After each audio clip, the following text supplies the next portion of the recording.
Hello everybody and welcome to episode 5 of the new Top Gear and Extra Gear. Kettle's on, let's make a cup of tea and get started.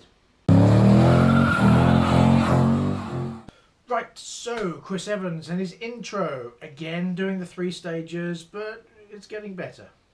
The super lightweights. Chris Evans seems to be getting calmer. He seems to be calming down a bit in his videos. I'm not sure if that's a recent one or whether it's one he did before, but he seems a bit calmer in that. Overall, it's a pretty good review, and it reminded me a little bit of Richard Hammond, as though it was Hammond doing the review. It's quite similar. And actually, overall, quite entertaining to watch. And it seems he's driving a bit better.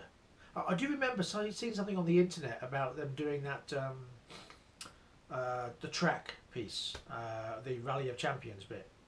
But I don't know, the rest of the video, it seemed okay. I myself don't like super lightweights. I don't like small cars with small engines. I don't like that little raspy, farty sound of the exhausts. But it seems quite a good choice in comparison to everything else that you've got. So overall, I think that's quite a nice little car. It seems purposeful, it seems cost-worthy, it seems a pretty good choice considering everything else that's in the same arena. So overall, on that one, I have to say, well done, Chris. However, again, when back in the studio, Chris is still annoying. He's still loud. He's still just something about it grates on you. You know, it's just like, shut up. You just want to say to him, just shut up. Get off. And Matt is just still smooth and amusing, and you know, had a little chuckle about his Stig introduction, which I still am not a fan of. Don't like the way they're stealing that idea. Well, there you go. I guess it's more of a BBC thing rather than a Clarkson thing. Perhaps that was something that the BBC introduced, just that Clarkson did it. However, out on the track, that Xenos thing sounds bloody awful, I'm sorry.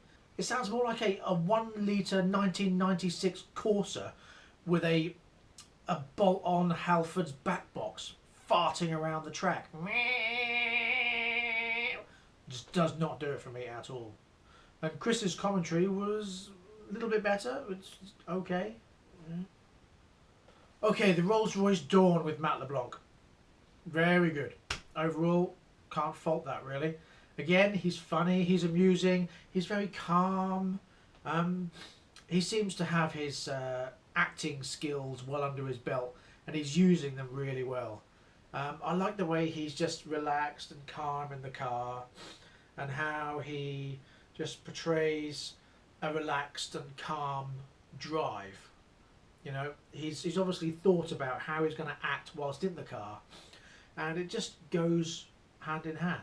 You know, a nice suave, relaxing, calm atmosphere for a suave, relaxing, calm car.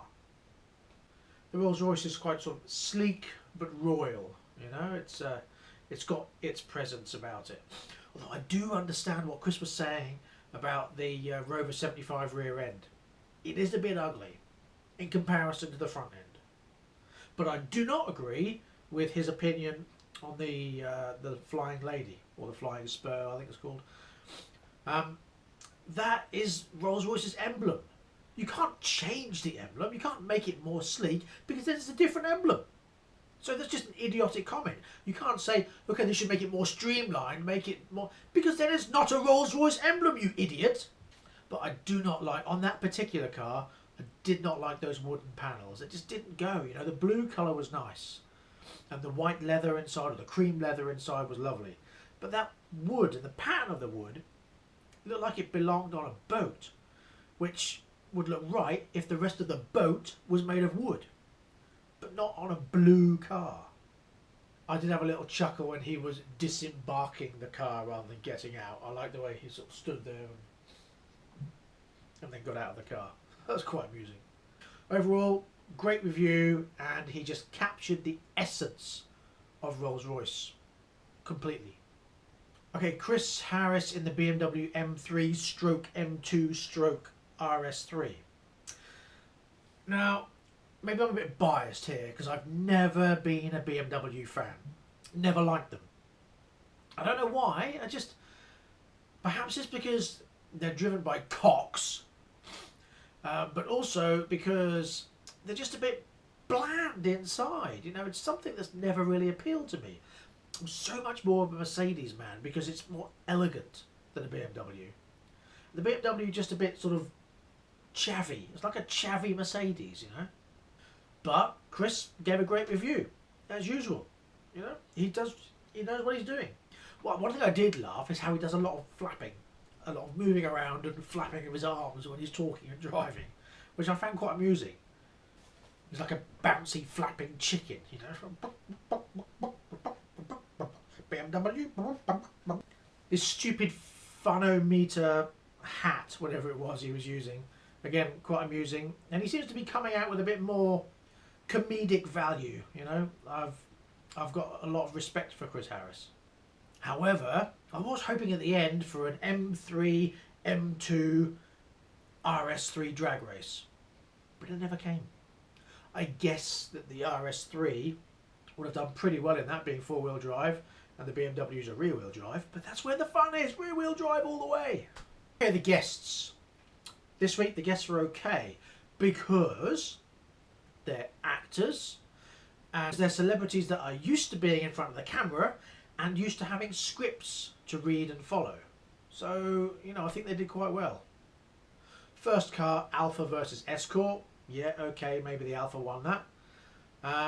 Although I do like a Mark III Escort. I prefer a Mark II. And over the Mark II, I would definitely prefer a Mark I. But, you know, not really an Alfa fan. Over my car history, I've been driving 25 years. I've now had 52, 53 cars. 52, I think. I've never had an Alfa Romeo. Some might say that I'm not a true petrol head, or gearhead, whatever they say in America. But I don't think you need an Alfa Romeo to be like that. I don't think you have to have a car that always breaks down to be a petrol head. It was inevitable that the Alfa Romeo was going to win that round. And then when they went on to the Jag, and then Chris got in the way and go, oh no, actually I think you prefer the Alfa. Alfa versus Aston Martin. Guess what? 1-1. What a shock. And then, this is what got on my nerves actually this week. Chris Evans came out with a statement, worst conditions ever. Bollocks! It's not the worst conditions ever. If you would have watched the old Top Gear, you would have seen a lot worse conditions. That tarmac section was almost dry. Okay, you could argue that it's the worst conditions of the rally course track, which he did say the second time he said it, but it's only been going 5 weeks. So he made a big point about this whole situation of the track condition, and it was false. It's wrong, Chris Evans. Tried all that bullshit about the track differences, and I like the way the chef stood up for himself and go, actually, no, you're wrong, no, you're wrong, no, you're wrong. But Chris Evans, no, had to have his way. At the end, he used the words, worst conditions of all time, which includes every episode of Top Gear before you. Everyone, not just of your tiny little cock-up series. So I have one word for Chris. Twat! You know, Rory Reid and the Jags. Again, like Chris Harris, can't really fault him. He seems to be falling more into his role now. You know, some of the videos he's doing, very smooth, very calm. I've seen on the internet that he's the one driving the Mustang. So I look forward to seeing that next week. But the SVR F-Type, again, sounds nice and looks quite nice. And a good journey, good review all round. Not really my kind of thing. Again, Jags are nice, but the F-Type doesn't really do it for me. I like the sound of the F-Type, the V8, not the V6. The V6 sounds a bit puffy. Sorry, can I say that? Can't say that. Sounds a bit woolly. That's better. Although I did think at the end, obviously it was completely staged because he'd driven all that way through France and through the tunnel. And then as he drove into the arena, He must have driven through a car wash on the way through the doors. Perhaps the doors are a car wash, because when it came in, it was gleaming and clean and lovely and valeted and shiny, and certainly hadn't just driven 13 hours from Great Britain. Big fail there. This would have been an idea. They should have driven into the arena entrance dirty, and then had a little comic bit of people running around cleaning it and putting water on it and stuff like that as he was driving through. And then, obviously they would have cleaned it because it was there in time. And then had him just drive in with a clean car. That would have been better. But it was great having Norman Jewish OBE on the end. Fantastic.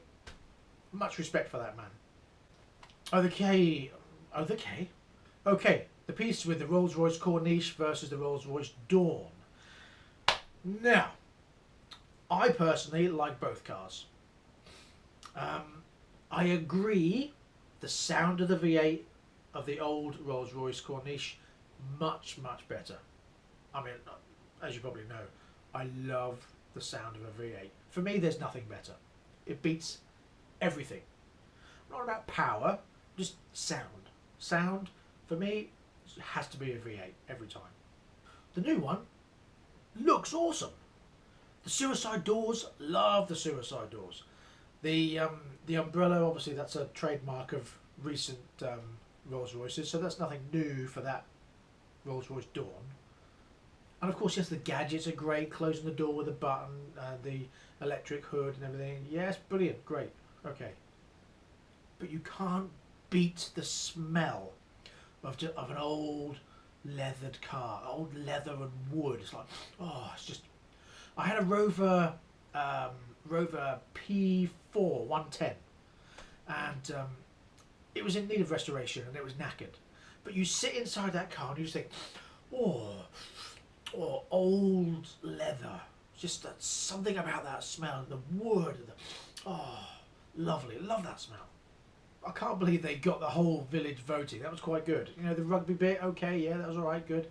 The bit in the pub at the end. I wonder how many people voted. Be interesting to know. They gave you a percentage, 68% of the vote. They didn't tell you actually how many people voted. Plus it was only 4. But overall, that whole piece was an improvement. Although, Matt made it more entertaining than Chris did. Sorry, but he just did. Overall, great show. It's improving. Chris is still getting on my nerves a bit, but the whole show is improving. And next week, there's that Mustang. I have driven the new Mustang, and personally I prefer my older one, my old 2006 one, but still a good car. Okay, on to Extra Gear. Now, the first little bit with Matt and Chris, I enjoyed the way Matt was talking. Chris was just back to his shouting, rah, rah, rah, rah, rah, I'm an annoying tool, what?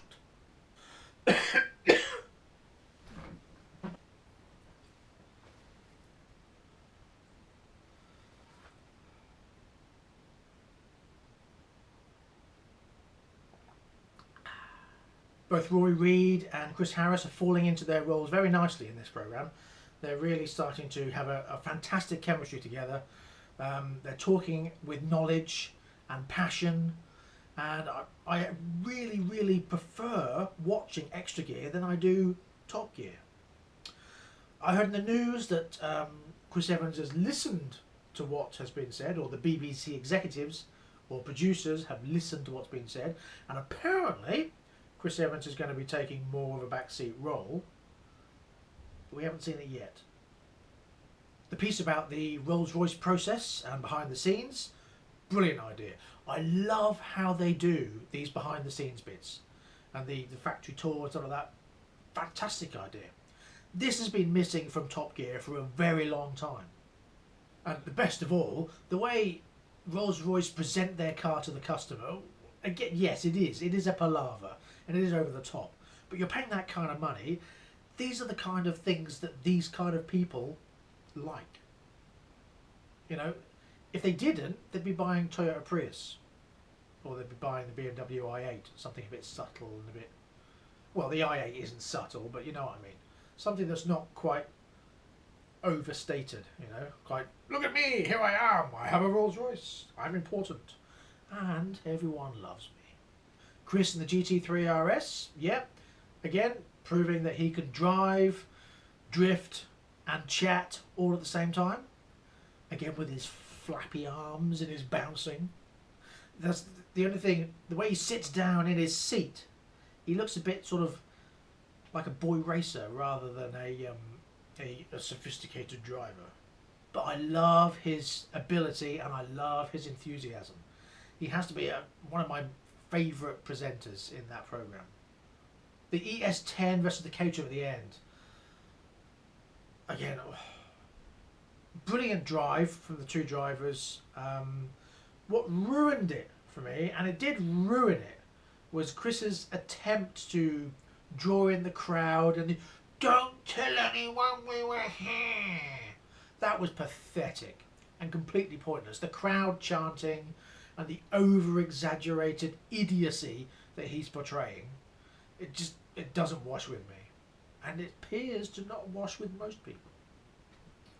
His commentary, I felt personally, was pointless.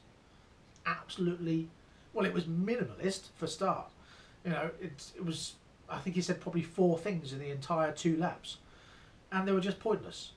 Didn't show anything, it's just like, oh, you might as well have gone, the green and black car is going round a corner.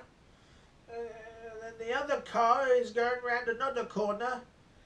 And now one's coming past me. And the other one's coming past me. Idiot.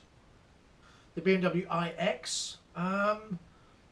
Personally, I hope it remains a concept, like most concept cars, because that is ugly. This shape bending thing, it seems very futuristic and great on computer, but in real life, is that real? It's interesting to find out, though, that Roy Reid's got a BMW i8. I saw it as a white one when Chris Harris pulled out of the hangar in the red GT3 RS. He went past the i8. I didn't know that was Rory's. The Vauxhall, again, horrid. Little 1 litre silent fart machine. Just needs to stay a concept. Please don't make that thing. And again, Norman Jewish, it was great to see him in the car, having a go at Rory, just like a proper old granddad, you know. Lovely bloke. And seeing him talking about the car and talking about the process, very interesting. I could watch a whole documentary on him. Very interesting guy. Bit of a legend behind the wheel. And just, again, it just shows that whole essence of pre-war trooper. Okay, that's it for me for this week. Thank you very much for watching. Please tune in next week where I'll be reviewing episode 6 of Top Gear and Extra Gear with the new Mustang. Be interesting to see. Until then, thank you very much. Have a nice week and drive safely. Bye-bye.